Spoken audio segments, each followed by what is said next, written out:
एक आदमी अपनी पत्नी शारदा के साथ हंसी खुशी एक घर में रह रहा था। शारदा माँ बनने वाली होती है और कुछ दिनों बाद वो एक बच्ची को जन्म देती है। शारदा की बेटी बिल्कुल काली पैदा होती है, पर शारदा और रमेश फिर भी उसे बहुत प्यार करते हैं और उसका नाम मुस्कान रखते हैं। एक साल बाद शारदा को एक बेटा होता है जिसका नाम वो नकुल रखते हैं।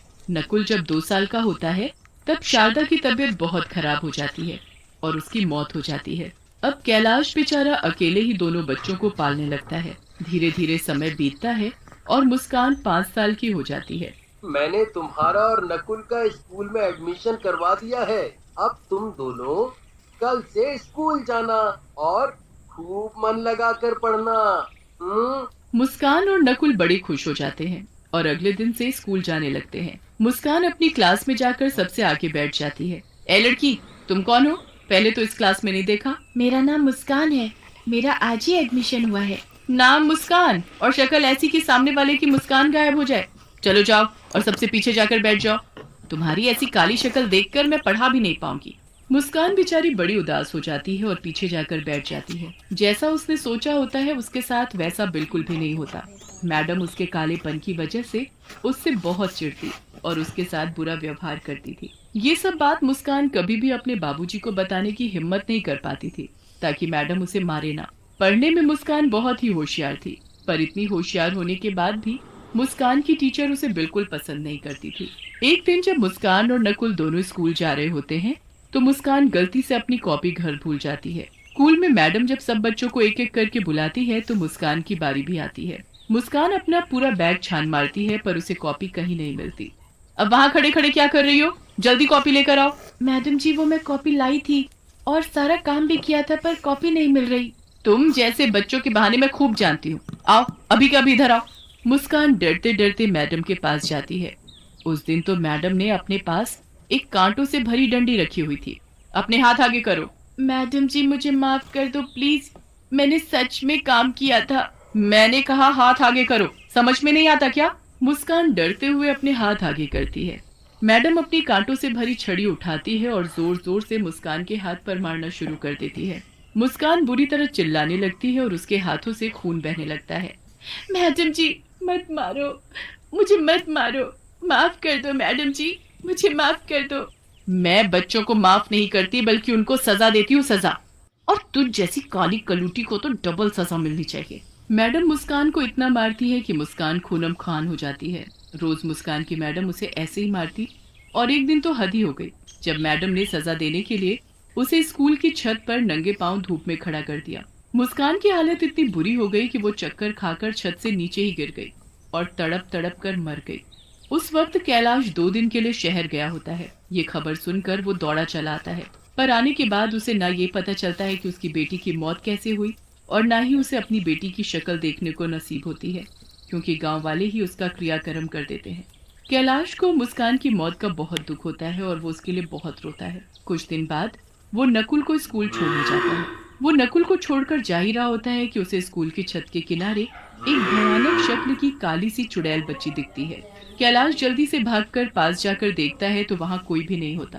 अभी तो यहाँ कोई था। कोई भयानक शक्ल जैसी काली चुड़ैल जैसी बच्ची कहाँ गई वो अचानक? कैलाश वहाँ से वापस जाने लगता है तो वो काली चुड़ैल बच्ची फिर से आ जाती है। मैं वापस आ गई हूँ। एक एक से मैं बदला लूंगी, किसी को नहीं छोड़ूंगी। सब बच्चे क्लास में पढ़ रहे होते हैं। हमेशा की तरह मैडम बच्चों को मार रही होती है। तभी वो काली चुड़ैल बच्ची खिड़की के पास आकर खड़ी हो जाती है और उस मैडम को घूर घूर कर देखने लगती है।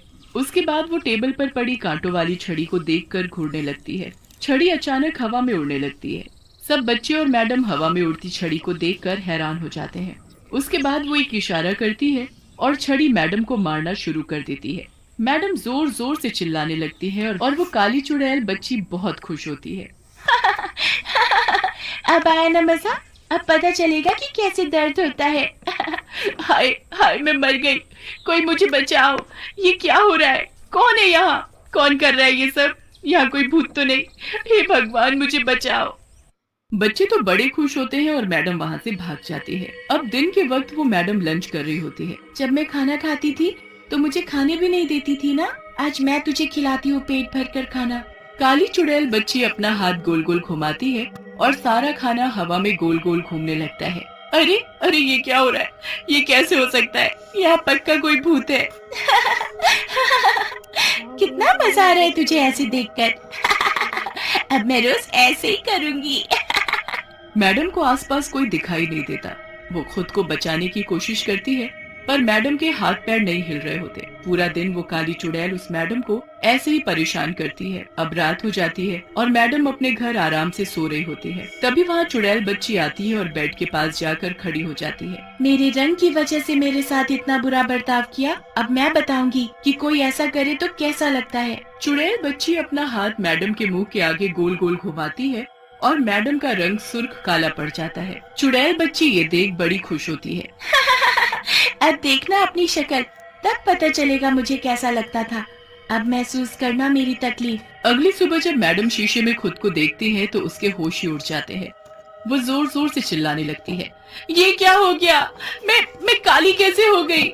मैडम रगड़ रगड़ कर अपना मुंह धोती है, पर उसका रंग वैसे का वैसा ही रहता है। उसे बिल्कुल समझ नहीं आ रहा होता कि रातों रात उसका रंग काला कैसे पड़ गया। वो जैसे तैसे अपने मुंह पर ढेर सारा पाउडर लेकर स्कूल जाती है ताकि उसका काला रंग छुप सके। पर जैसे ही स्कूल पहुंचती है तो चुड़ैल काली बच्ची उसका पहले से ही वहाँ इंतजार कर रही होती है। कब तक अपने इस रंग को छिपाएगी? इसे तो मैं अभी सबके सामने ला देती हूँ। चुड़ैल बच्ची अपने जादू से बारिश शुरू कर देती है और मैडम का सारा मुंह धुल जाता है। मैडम को ऐसे देख सब बच्चे उन पर हंसने लगते हैं। मैडम जल्दी से छुपते छुपाते क्लास में जाती है और किताब को मुंह के आगे रखकर पढ़ाने लगती है ताकि उसे कोई देख न सके। चुड़ैल बच्ची वहाँ भी आ जाती है और जादू से मैडम के हाथ की किताब उड़ाकर गिरा देती है। बच्चे मैडम को देख बहुत तेज हंसने लगते हैं। क्यों हंस रहे हो? तुम्हें उससे क्या? काली हो तो क्या किसी के कालेपन का मजाक उड़ाना चाहिए? चुपचाप बैठकर पढ़ाई करो। मैडम क्लास से बाहर जाने लगती है कि तभी पीछे से एक बच्चा बोलता है, जब खुद मुस्कान के कालेपन का मजाक उड़ाती थी तब ये बात नहीं पता थी क्या मैडम को? मैडम उस बच्चे की ये बात सुन लेती है पर चुपचाप वहाँ से चली जाती है और अकेले जाकर बैठ जाती है। वो बच्चा बोल तो सही रहा है, मैंने उस मुस्कान के साथ कितना बुरा किया क्योंकि वो बस काली थी इसलिए। मैडम यहाँ बैठकर अफसोस कर रही होती है और उधर कैलाश छुट्टी होने पर नकुल को स्कूल से लेने आता है। कैलाश को फिर से वही काली चुड़ैल बच्ची छत पर खड़ी दिखती है। आखिर ये चक्कर क्या है? मुझे जाकर देखना चाहिए। वो लड़की कोई और नहीं मुस्कान थी और वो मुझे बार बार इसीलिए यहाँ दिखती थी ताकि मैं यहाँ आकर ये सब देख सकूं। उसके साथ जरूर कुछ गलत हुआ था। तुम चुड़ैल नहीं, मेरी बेटी हो, है ना? तुम मुस्कान हो ना? हाँ पापा। मुस्कान सब कुछ अपने पिताजी को बताती है। कैलाश को बहुत गुस्सा आता है। मैं नहीं छोड़ूंगा उस मैडम को जिसकी वजह से आज तुम मेरे साथ नहीं हो। उस मैडम को मैंने उसके किए की सजा दे दी है। अब वो भी जिंदगी भर काले रंग के साथ जिएगी और वैसे भी उसे अपने किए पर पछतावा है। मैं तो बस आपको ये बताना चाहती थी कि मेरी मौत कोई हादसा नहीं थी, मुझे मजबूर किया गया था। कैलाश उसी वक्त मैडम के पास जाता है पर वो मैडम उसे कहीं नहीं मिलती। उसके बाद वो पता करता है तो पता चलता है कि मैडम हमेशा के लिए स्कूल छोड़कर चली गई है। कैलाश निराश होकर घर जाता है तो वहाँ मैडम उसका इंतजार कर रही होती है। कैलाश को देखते ही वो हाथ जोड़कर रोने लगती है। मुझे माफ कर दो, सब मेरी वजह से हुआ है। मैंने बहुत बुरा किया था आपकी बेटी के साथ, पर मुझे बहुत पछतावा है। आप मुझे कोई भी सजा दे दो, मुझे मंजूर है। कैलाश मैडम को सब बताता है। मैडम वहाँ बैठकर बहुत रोती है और तभी चुड़ैल बच्ची वहाँ आती है। अगर पछतावा है तो जाओ, बच्चों को शिक्षा दो, कभी किसी के साथ ऐसा व्यवहार मत करना। मुस्कान, मैं ऐसा ही करूंगी। मुझे अपने किए पर जिंदगी भर अफसोस रहेगा। मैडम उसके बाद एक ऐसे स्कूल में नौकरी करती है